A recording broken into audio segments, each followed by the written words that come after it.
Hey everybody, this is Oakland's Congresswoman Barbara Lee. She's on MSNBC right now talking about legislation she's working on.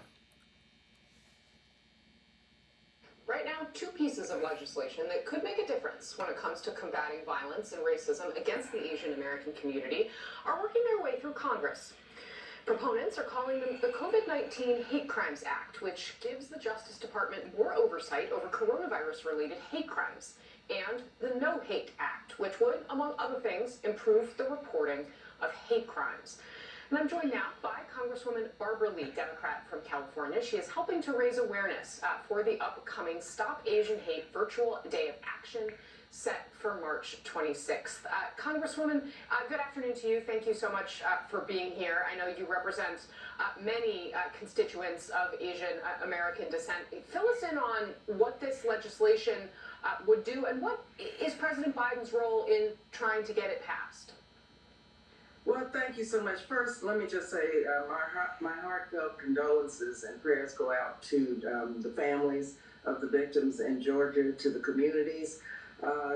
This anti-Asian violence, the murders are horrific, and my district in Oakland, California, the Bay Area, we've experienced much of this violence, unfortunately, not only recently, but for years.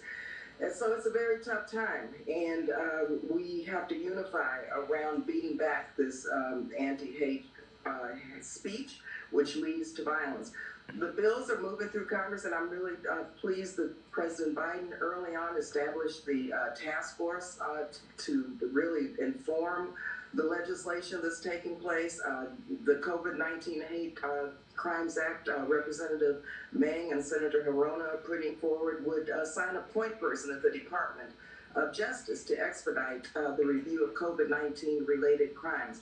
Also, it provides, and we have to have this, support for local law enforcement agencies to respond to these hate crimes and provide resources for community-based organizations to provide the type of education and awareness and coordination with local and federal partners to mitigate against these racially discriminatory acts of violence, and also the language that's being used to further this pandemic, as well as the violence that's connected to this.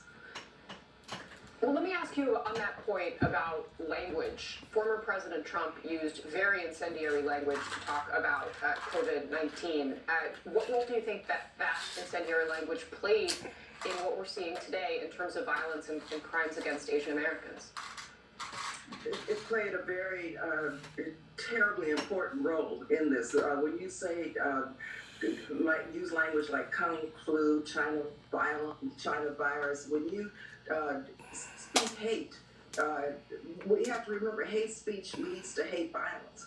And listening to this type of hate for the last 4 years, it didn't just start recently, has put the Asian Pacific American community at risk.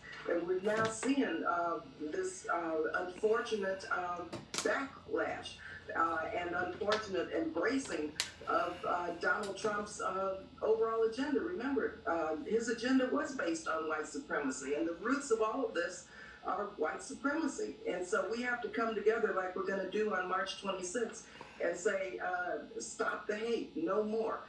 Communities of color all around the country, every community is coming together to say enough is enough. We're going to stop this, and we're not going to allow this to happen anymore in our country. Congresswoman, can I ask you about over the weekend? One thing that our producers pointed out was the fact that there are volunteers in your community who are helping to walk elderly Asian American people to and from places they need to go because they've faced such violence to the point where people have been literally killed, older Asian Americans. What is happening on the ground in your district that has illuminated this problem for you? Sure, and people are afraid, first of all.